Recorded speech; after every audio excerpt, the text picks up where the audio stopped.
Dalawang bulkan sa Italy ang sumasabog. Kitang makapal na usok sa baybayin ng isla kung saan sumasabog ang Stromboli Volcano. Umabot na sa dagat ang pyroclastic flow nito.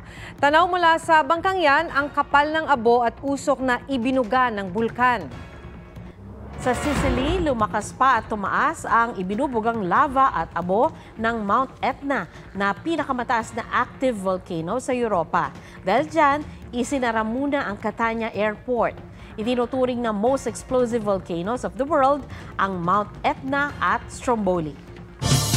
Sa tulong ng nag-viral na video, nasagip ang mga asong namamalagi sa mga giba-gibang bahay sa gitna ng ilog sa Bulacan. Pero hindi naman daw inabandona ang mga aso. May report si Nico Wahe. Umulan man o umaraw, palaging nadaraanan ni Rosalie ang giba-giba mga bahay na ito sa gitna ng Muzon River sa Obando, Bulacan. May mga nakatira pa rin sa mga yan. Hindi tao, kundi mga aso. Kwento ni Rosalie, taon na raw rito ang mga aso. Dadaan po ako kasi po ako meron mga pinupuntahan, nagde-deliver, so meron ako maliit na bangka.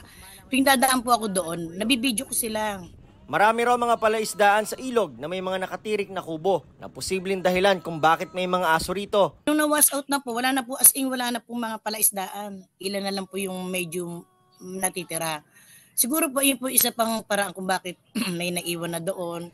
Hindi naman pwedeng iuwi ng ibala nung bantay. Isa sa mga video ni Rosalie ang nag-viral.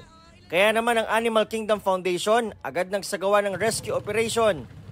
Ayon sa AKF, napag-alaman nila may mga may-ari raw ang mga aso. The owners left them there because bumabalik daw yung mga aso doon even if they wanted to bring the dogs back to their home.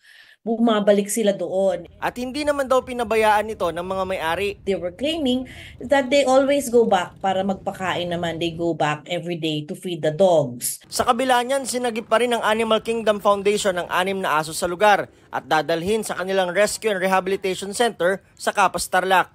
Nico Wahe, nagbabalita para sa GMA Integrated News.